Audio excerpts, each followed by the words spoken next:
Esta noche, entonces, nos reunimos para iniciar uno de los seminarios que les respondían a ustedes, pero con la cuestión de pandemia, pues ahora estamos dictando la clase. El tema de hoy es hirsutismo. ¿Qué es hirsutismo? Hirsutismo es el exceso de pelo terminal que aparece en un patrón masculino en la mujer que no debe presentarse. Por eso nuestra diapositiva nos muestra esta imagen de una mujer barbuda. Generalmente es originada por la producción excesiva de andrógenos y en la mayoría de los casos se asocia a ovarios no ovulatorios y abolición de la función menstrual cíclica.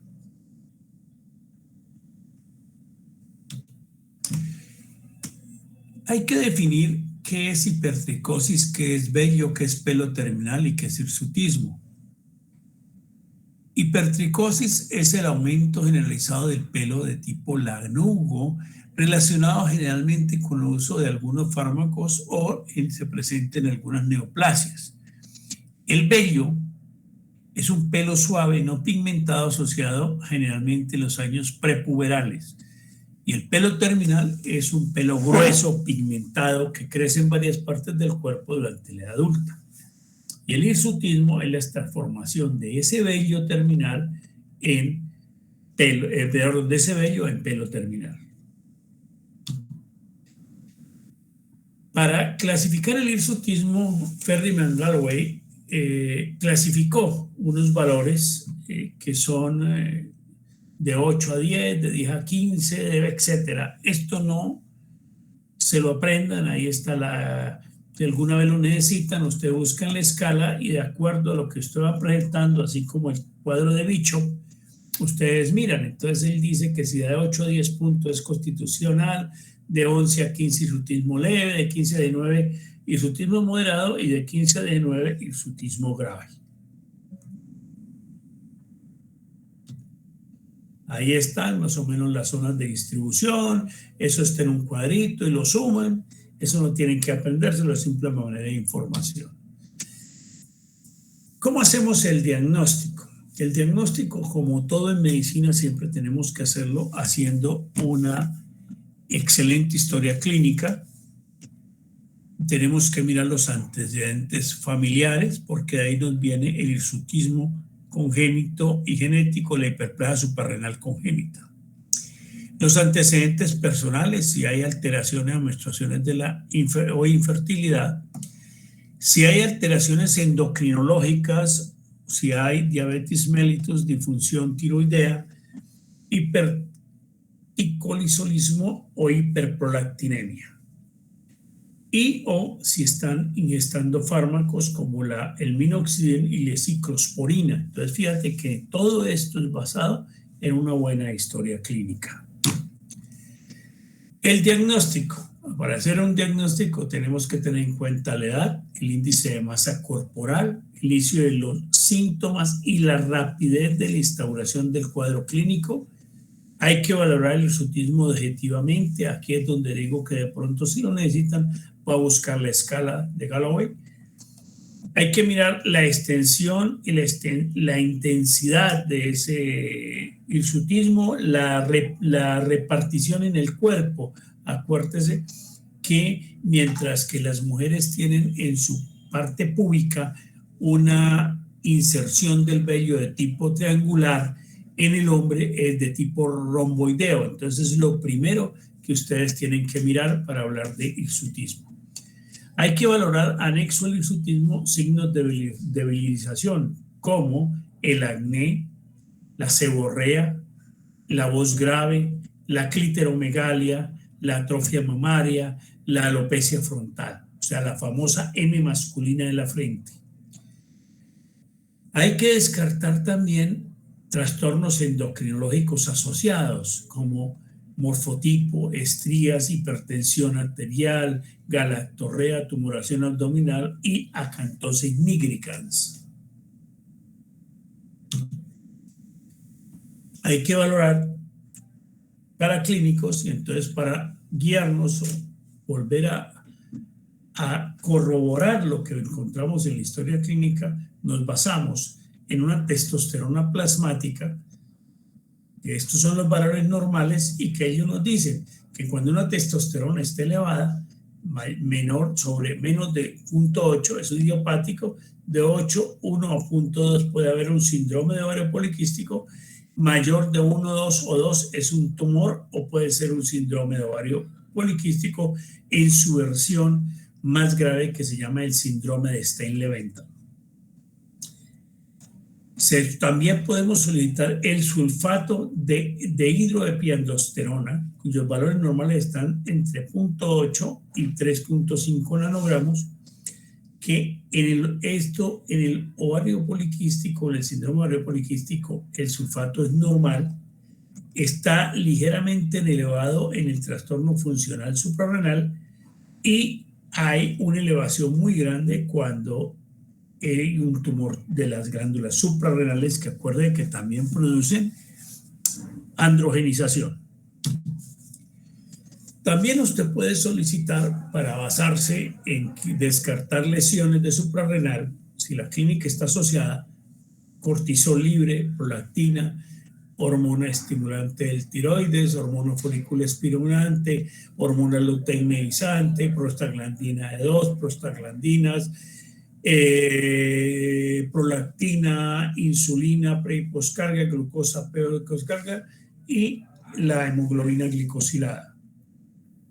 También podemos pedir la 17-hidroxiprogesterona, y hablamos de que cuando es normal, o sea, menor a 2 nanogramos, es un hirsutismo idiopático. Si es de 2 a 10, debe hacer un test de hormona. Y hablamos que si es normal, es un hirsutismo idiopático, y si es menor de 10, una hiperplasia suprarrenal congénita, ¿sí? Si la testosterona y el sulfato de hidroepiandrosterona son normales, hablamos de suprarrenal congénita, cuando la hormona, los corticoides, la ACTH, esté elevada. ¿Cuál es el tratamiento no farmacológico del hirsutismo? Cambios en el estilo de vida, una alimentación saludable, un ejercicio físico, una pérdida de peso, un tratamiento cosmético como la decoloración, el rasurado, el láser, la cera, la depilación, etc. Cuando el hirsutismo es muy grave, entonces empezamos a hablar del tratamiento farmacológico del hirsutismo. Entonces hablamos de los anticonceptivos orales con repercusión en esta enfermedad, o los antiandrogénicos como drogas que interfieren en el hirsutismo. Los anticonceptivos orales que tienen efecto antiandrogénico en su orden son como están aquí. El que mayor tiene efecto antiandrogénico es el dienogés. Acuerde que en los anticonceptivos orales, quien ejerce la acción anticonceptiva son las progestinas, que son las que están así. Y el etinilestradiol o el estriol que se le agrega es para evitar los spotting, pero el que hace el efecto anticonceptivo es la progestina.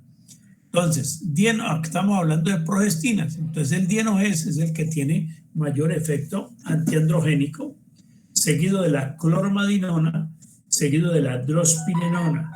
Por favor, en pacientes con hirsutismo, con síndromes de androgenización, no usar levonorgestrel, porque el levonorgestrel inhibe la secreción de gonadotropinas, ¿sí? Y aumenta entonces la producción de los andrógenos ováricos. Acuérdese que todas las hormonas sexuales del organismo humano se derivan o tienen un anillo común, que es el famoso dihidroepiandrosterona, ¿sí? Y todos vienen del ciclopentano peridrofenantreno, que es la madre de todos los estrógenos, tanto andrógenos como hormonas femeninas, los estrógenos y los progestágenos. Entonces, el ciclopentano peridrofenantreno es el que va a dar origen a todo. Y si nosotros inhibimos la emisión de las gonadotropinas, aumentamos en la producción de andrógenos ováricos. Entonces, el levonorgestrel, que es el de los más usados y el más viejo de los anticonceptivos, nos produce aumento del hirsutismo, nos produce aumento del acné. Entonces, utilizar un anticonceptivo dienogés con magnona de drospirenona. Cuando tenemos un cuadro muy grave, podemos utilizar fármacos que son típicamente antiandrogénicos. No deben estar como anticonceptivo oral, pero ejercen acción anticonceptiva, como es el acetato de ciproterona. Entonces, inhibe la unión de la hidrotestosterona a los receptores androgénicos, ¿sí? Tiene efectos secundarios que son el aumento de peso, edema, disminución de la libido, alteración del perfil hepático y trastornos vasculares. Debe suspenderse mínimo 2 ciclos antes de embarazarse para evitar feminización del feto masculino. Esto es muy importante porque la ciproterona produce unos cambios muy benéficos en cuanto a la androgenización.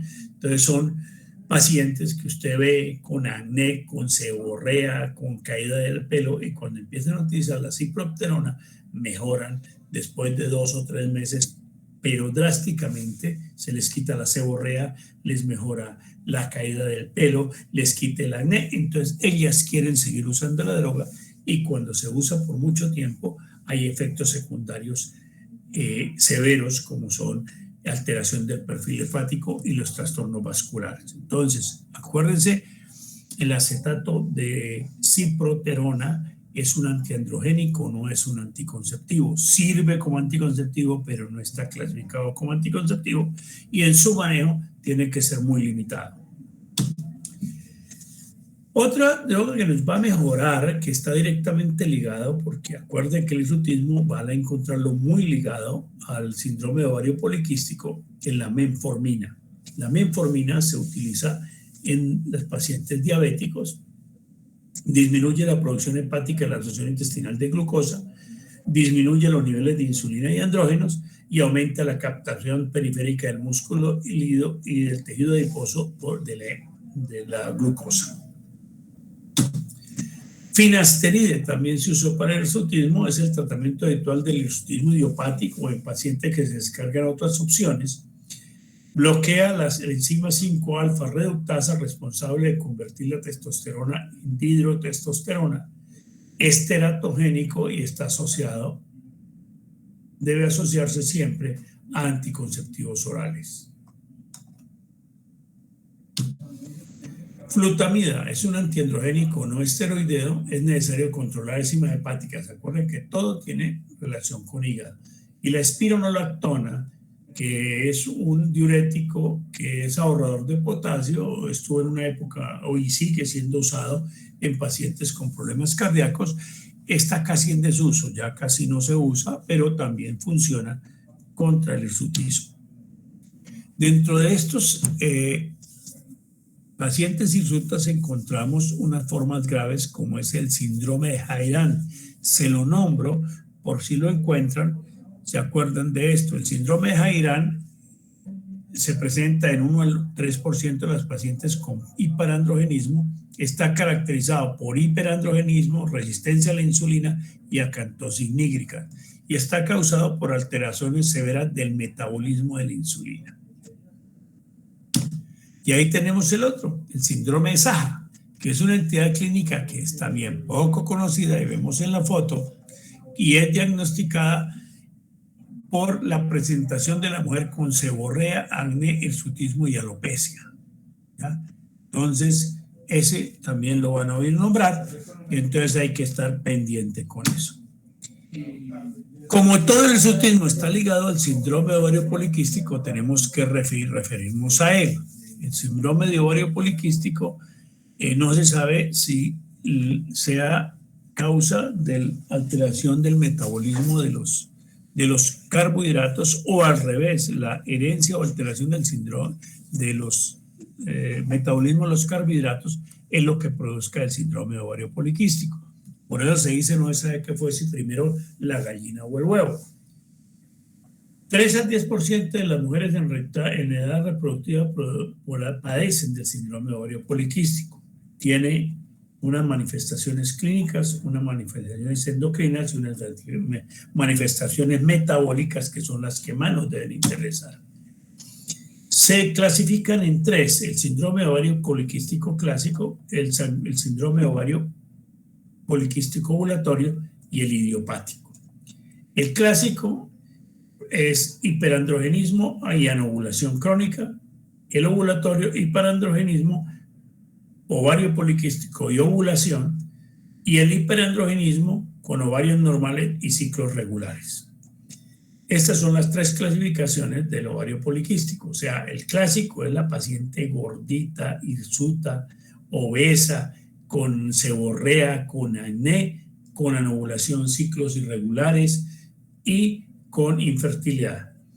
La otra es la paciente que usted ve gordita, pero no tiene ninguna manifestación clásica. Es un hirsutismo leve, tiene un ovario poliquístico y la paciente queda embarazada. Y es la que generalmente va a hacer una diabetes gestacional y va a tener alteraciones del metabolismo posterior.